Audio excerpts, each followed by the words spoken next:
दोस्तों 95% हारे हुए मुकाबले को इस तरह से जीत गई राजस्थान रॉयल्स की टीम। जॉस बटलर के बल्लेबाजी का आया तूफान। स्वागत है दोस्तों आप सभी का। इस वीडियो में हम आपको बताने वाले हैं कि आईपीएल का दूसरा क्वालिफायर मुकाबला बेंगलुरु और राजस्थान के बीच खेला गया, जहां इस मैच में राजस्थान रॉयल्स की टीम लगभग हार ही चुकी थी, लेकिन फिर कैसे जॉस बटलर ने खतरनाक बल्लेबाजी करते हुए मैच का पासा ही पलट दिया। पूरी खबर और पूरी हाईलाइट आज के इस वीडियो में पूरी तरह से विस्तार से बताएंगे। दोस्तों आईपीएल 2022 का दूसरा क्वालिफायर मुकाबला राजस्थान रॉयल्स और रॉयल चैलेंजर्स बेंगलुरु के बीच खेला गया, जहां दोनों ही टीमों के लिए यह मुकाबला करो या मरो वाला था। ऐसे में इस मैच में हमें कांटे की टक्कर देखने को मिली। अब इस मैच में राजस्थान रॉयल्स की टीम ने टॉस जीतकर पहले गेंदबाजी करने का फैसला किया और बेंगलुरु की टीम को पहले बल्लेबाजी करने का न्योता दिया। इस मैच की शुरुआत हुई बेंगलुरु की तरफ से ओपनर बल्लेबाज के रूप में विराट कोहली और कप्तान फाफ डु प्लेसिस बल्लेबाजी करने के लिए मैदान पर उतरे।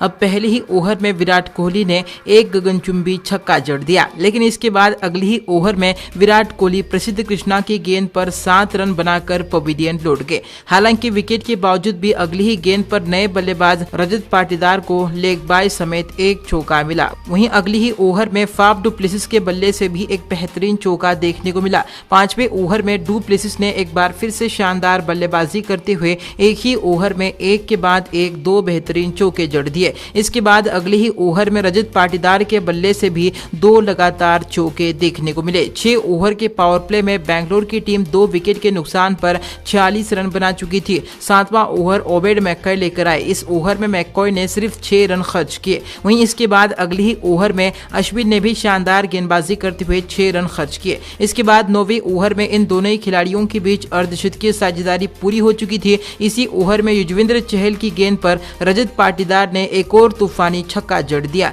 लेकिन दूसरी तरफ से रविचंद्रन अश्विन शानदार गेंदबाजी कर रहे थे। 10 ओवर में बेंगलुरु की टीम 1 विकेट पर 74 रन बना चुकी थी। 11वें ओवर में रजत पाटीदार ने एक और बेहतरीन चौका जड़ दिया, लेकिन अब इसी ओवर में ओबेड मैककॉय ने शानदार गेंदबाजी करते हुए फाफ डु प्लेसिस को 25 रन के व्यक्तिगत स्कोर पर आउट करके पवेलियन का रास्ता दिखा दिया। परंतु विकेट के बावजूद भी अगली ही ओवर में नए बल्लेबाज ग्लेन मैक्सवेल के बल्ले से एक और गगनचुंबी छक्का देखने को मिला। इसके बाद 13वीं ओवर में मैक्सवेल ने एक और अतिशी छक्का जड़ दिया, साथ ही में एक बेहतरीन स्वीप लगाकर चौका भी जड़ दिया। इस ओवर में बेंगलुरु ने कुल 15 रन बटोर लिए, लेकिन अब 14वीं ओवर में ग्लेन मैक्सवेल की तूफानी पारी खत्म हो गई। ग्लेन मैक्सवेल ट्रेंट बोल्ट की गेंद पर 24 रन के निजी स्कोर पर अपना विकेट गंवा बैठे। हालांकि दोस्तों ग्लेन मैक्सवेल के आउट होने के बाद अगली ही ओवर में रजत पाटीदार ने एक और तूफानी छक्का जड़ दिया और अपना अर्धशतक भी पूरा कर लिया। 16वें ओवर में रजत पाटीदार ने अश्विन की गेंद पर एक और तूफानी छक्का जड़ दिया,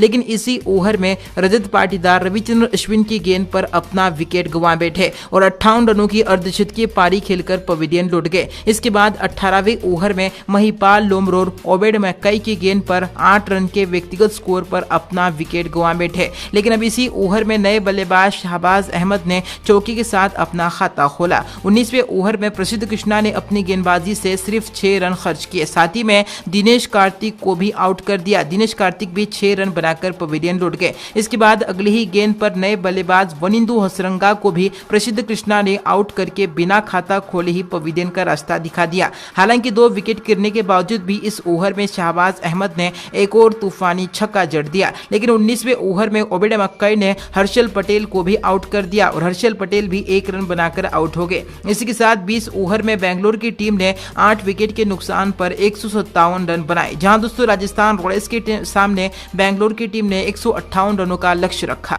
अब राजस्थान रॉयल्स की तरफ से सलामी बल्लेबाज के तौर पर जॉस बटलर और यशस्वी जायसवाल बल्लेबाजी करने के लिए मैदान पर उतरे, जहां दोस्तों पहले ही ओवर में यशस्वी जायसवाल ने तूफानी बल्लेबाजी करते हुए मोहम्मद सिराज को एक के बाद एक 2 खतरनाक छक्के जड़ दिए और एक बेहतरीन चौका भी जड़ दिया। इसके बाद अगली ही ओवर में जॉस बटलर ने भी एक और बेहतरीन चौके के साथ अपना खाता खोला। इसके अलावा तीसरे ओवर में जॉस बटलर ने आक्रामक बल्लेबाजी का रवैया अपनाते हुए एक के बाद एक 2 बेहतरीन चौके जड़ दिए और एक गगनचुंबी छक्का भी जड़ दिया। जी हां दोस्तों, लेकिन अब चौथे ओवर में ग्लेन मैक्सवेल ने 5 रनों का किफायती ओवर फेंका, लेकिन इसके अगले ही ओवर में जॉस बटलर ने एक बार फिर से तूफानी बल्लेबाजी करते हुए एक के बाद एक 2 खतरनाक छक्के जड़ दिए और एक बेहतरीन चौका भी जड़ दिया। इस ओवर में यशस्वी जायसवाल जायसवाल और जॉस बटलर के बीच अर्धशतकीय की साझेदारी पूरी हो चुकी थी, लेकिन छठे ओवर में यशस्वी जायसवाल जॉस हेजलवुड की गेंद पर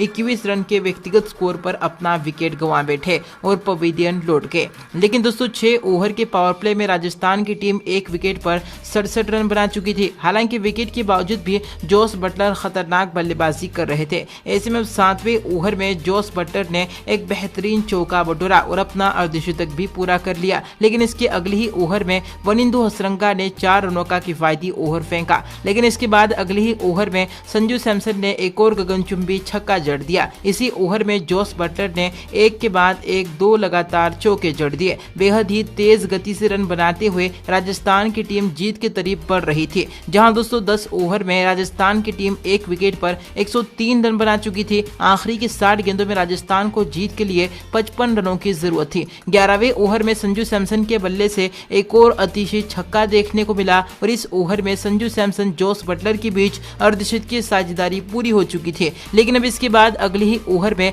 वनिंदु हसरंगा की गेंद पर संजू सैमसन 23 रन के व्यक्तिगत स्कोर पर अपना विकेट गंवा बैठे और पवेलियन लौट गए। 13वें ओवर में हेजलवुड ने सिर्फ 3 रन खर्च किए। अब 16वें ओवर में जॉस बटलर ने एक के बाद एक 2 खतरनाक छक्के जड़ दिए। इसके बाद अगली ही ओवर में बटलर के बल्ले से एक करारा चौका भी देखने को मिला, लेकिन इसी ओवर में नए बल्लेबाज देवदत्त पडिक्कल जॉस हेजलवुड की गेंद पर अपना विकेट गंवा बैठे और सिर्फ 9 रन बनाकर पवेलियन लौट गए। अंतिम 18 गेंदों में राजस्थान को 10 रनों की जरूरत थी। 18वां ओवर ग्लेन मैक्सवेल लेकर आए, जहां इसी ओवर की अंतिम गेंद पर जॉस बटलर ने 1 रन लेकर अपना शतक भी पूरा कर लिया। आखिरी के 12 गेंदों में राजस्थान को सिर्फ 3 रनों की जरूरत थी, जहां 19वें ओवर की पहली ही गेंद पर जॉस बटलर ने खतरनाक बल्लेबाजी करते हुए छक्का जड़कर राजस्थान रॉयल्स की टीम को 7 विकेट से जीत दिलाई और राजस्थान रॉयल्स की टीम इस तरह से फाइनल में भी पहुंच गई।